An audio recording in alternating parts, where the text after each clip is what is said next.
IELTS Listening Test 2, published by the Forum Education Vietnam. This recording is copyright. Test 1. This is the IELTS listening test. You will hear a number of different recordings and you will have to answer questions on what you hear. There will be time for you to read the instructions and questions and you will have a chance to check your work. All the recordings will be played once only. The test is in 4 parts. At the end of the test, you will be given 10 minutes to transfer your answers to an answer sheet. Now turn to Part 1. Part 1. You will now listen to a conversation between a receptionist at a swimming club and a potential new member named Lucy. Lucy is at the club to apply for membership. First, you have some time to look at questions 1 to 6.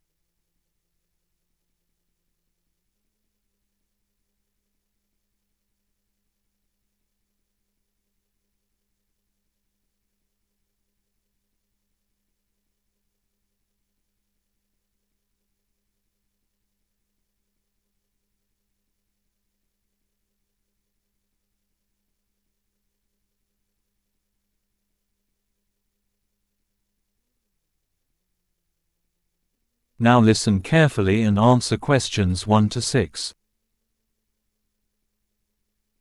Good morning. Welcome to Swim Fit Swimming Club. How can I help you? Hi, I'd like to apply for membership, please. Certainly. Let me just get the application form. Okay, can I have your first name? Yes, it's Lucy. And your surname? It's Williams. Could you spell that for me? Sure, that's W-I-L-L-I-A-M-S.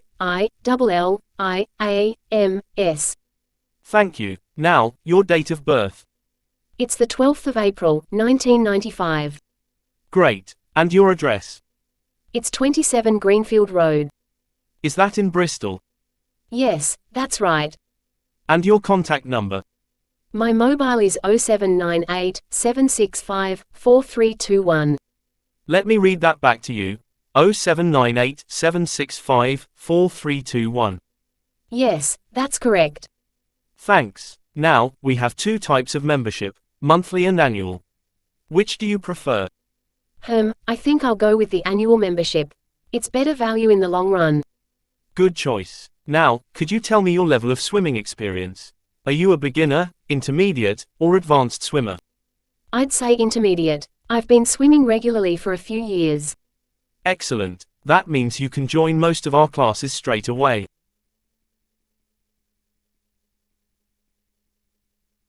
Before you hear the rest of the discussion, you have some time to look at questions 7 to 10.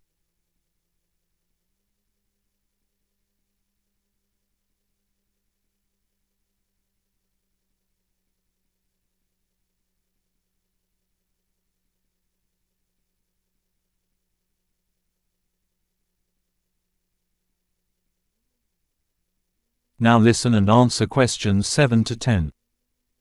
Let me give you some information about our class schedule. We have various sessions throughout the week. That would be helpful, thanks. On Mondays, we have the evening swim session. It starts at 7 p.m. and is open to all members. Okay. On Wednesdays, there's aqua aerobics at 6:30 p.m. Just make sure to bring a towel. Got it. Fridays are for technique training at 8 p.m. This class focuses on different styles. That sounds interesting. I'd like to improve my techniques. Great. On Saturdays, we have family swim at 10 a.m.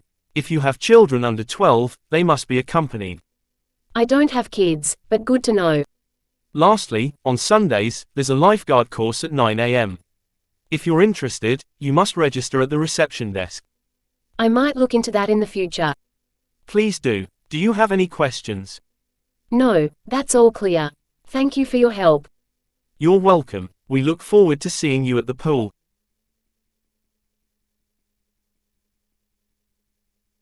That is the end of Part 1.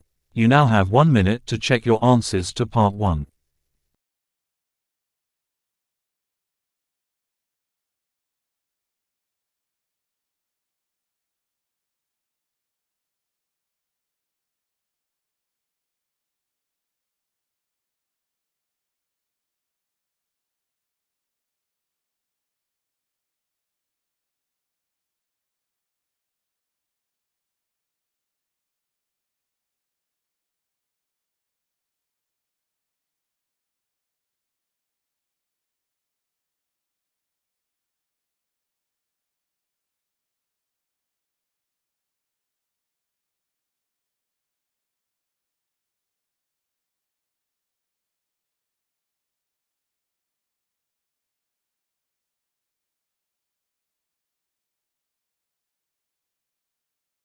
Part 2.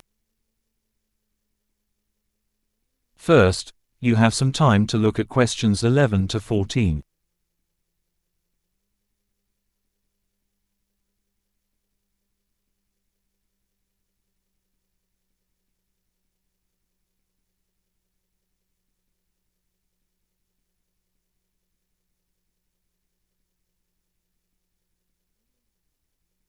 Now listen carefully and answer questions 11 to 14.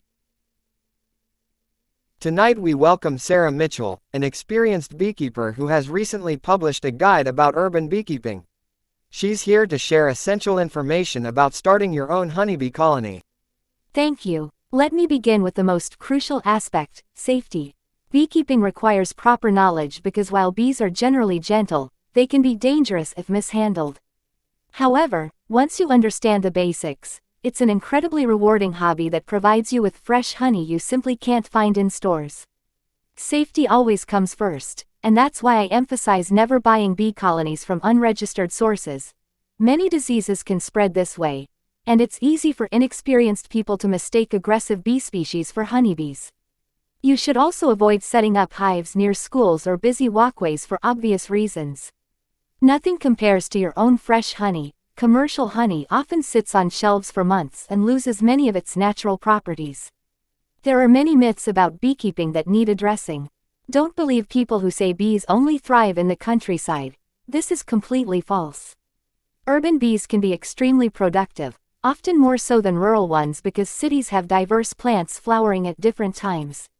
I recommend starting with a small colony, and you don't need expensive equipment at first. Basic protective gear is sufficient. Another misconception is that smoke makes bees aggressive. In fact, it calms them when used correctly. Finally, just because you see bees visiting certain flowers doesn't mean the honey will be safe. Some ornamental plants can produce toxic nectar. Before you hear the rest of the talk, you have some time to look at questions 16 to 20.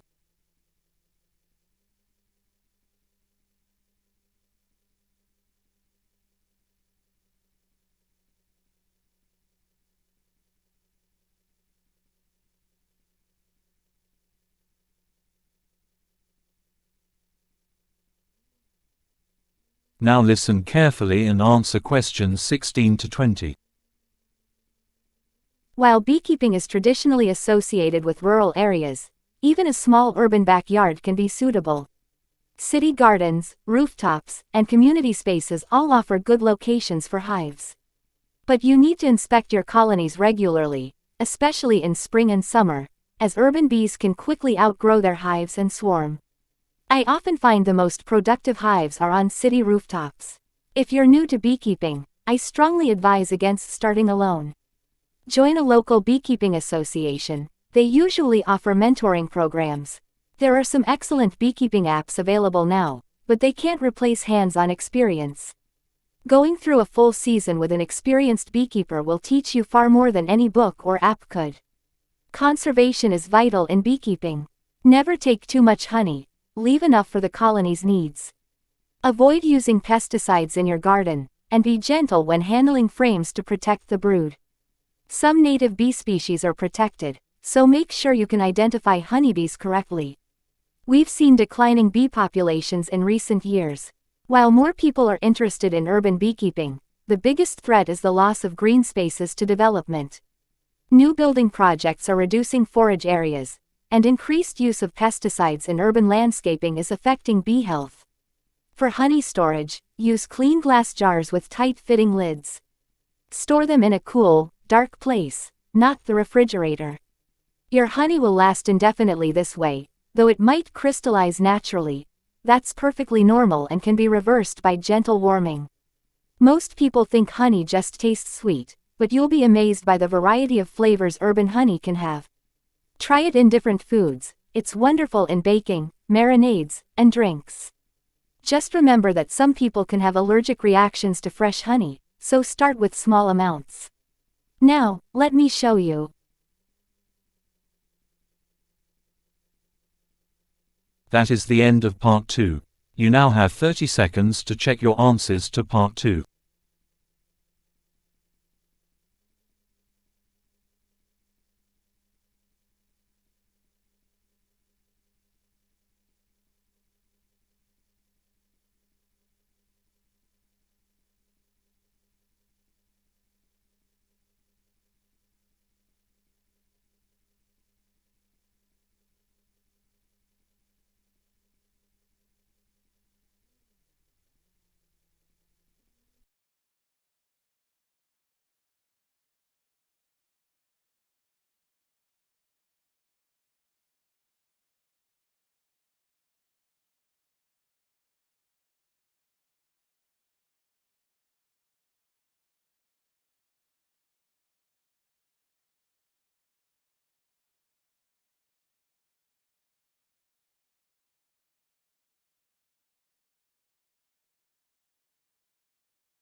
Part 3.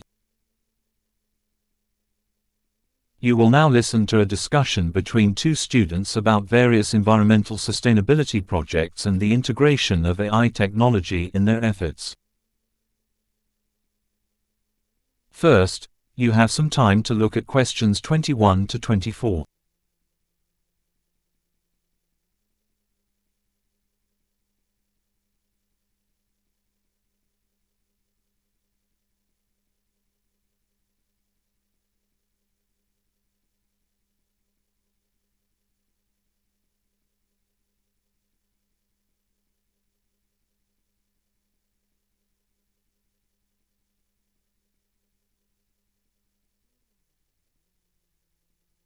Now listen carefully and answer questions 21 to 24.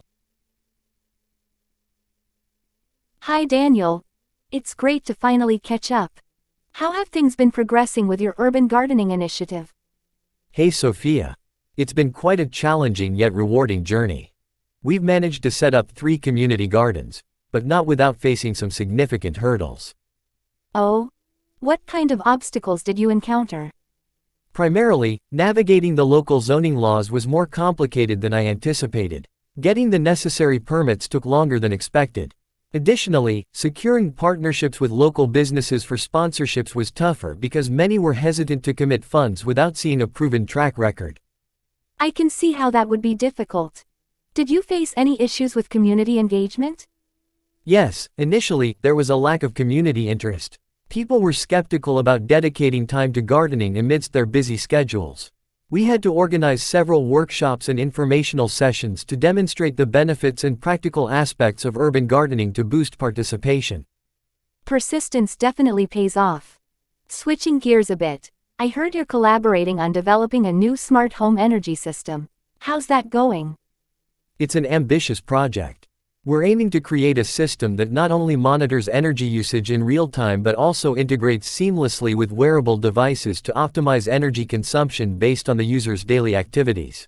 However, ensuring enhanced cybersecurity measures to protect user data is proving to be a major challenge. That sounds cutting edge but also quite complex. What features do you think are essential for the next generation of these systems? Definitely real-time energy consumption analytics and renewable energy generation capabilities. We believe providing users with detailed insights into their energy usage can lead to more informed decisions.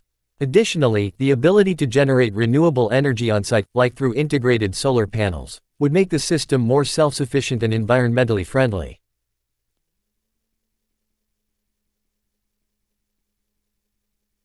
Before you hear the rest of the discussion, you have some time to look at questions 25 to 30.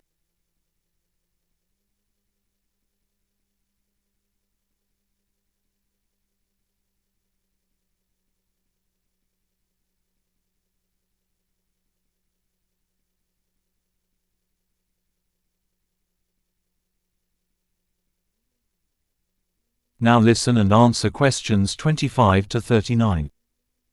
Those features could significantly impact energy conservation efforts. On another note, I've been reading about various innovative technologies making waves recently. What are your thoughts on drone delivery systems in urban areas? Drones for delivery have immense potential to revolutionize logistics, especially in reducing traffic congestion and speeding up delivery times. However, there are significant privacy concerns regarding surveillance and the tracking of individuals. Moreover, the initial investment required for widespread implementation is quite substantial. Privacy is definitely a major issue. How about AI-driven personal health assistants? They seem to be gaining popularity. AI-driven health assistants could transform personalized healthcare by providing real-time health monitoring and tailored advice. This technology has the potential to revolutionize healthcare by making it more proactive and preventive. However, regulatory frameworks need to catch up to ensure data privacy and the accuracy of health recommendations. Absolutely, regulation is key. What's your take on biodegradable electronics?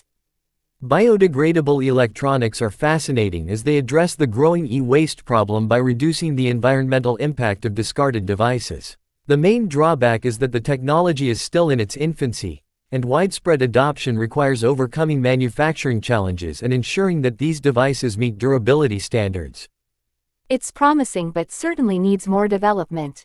Lastly, how effective do you think blockchain is in digital identity verification? Blockchain offers a transparent and secure method for digital identity verification, potentially reducing fraud and enhancing user control over personal data. However, it's still experiencing relatively low adoption rates, and there are concerns about scalability and the environmental impact of blockchain technologies. Those are valid points. It's clear that while these technologies hold great promise, there are still hurdles to overcome. Thanks for sharing your insights, Daniel. Anytime, Sophia. It's always great to discuss these advancements with someone equally passionate about innovation and sustainability. That is the end of part 3. You now have 1 minute to check your answers to part 3.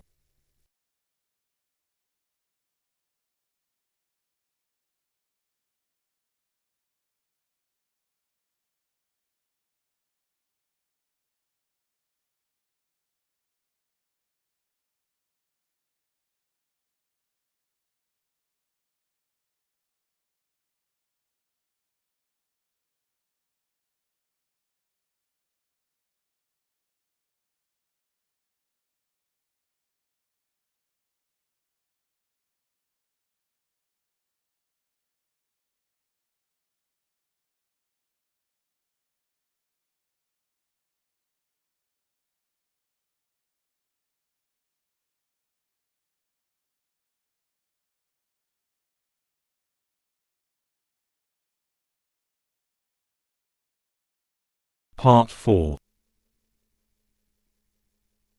You will now listen to a lecture about the Terracotta Army in Xi'an, Shaanxi Province, China, which is one of the most significant archaeological discoveries of the 20th century. First, you have some time to look at questions 31 to 40.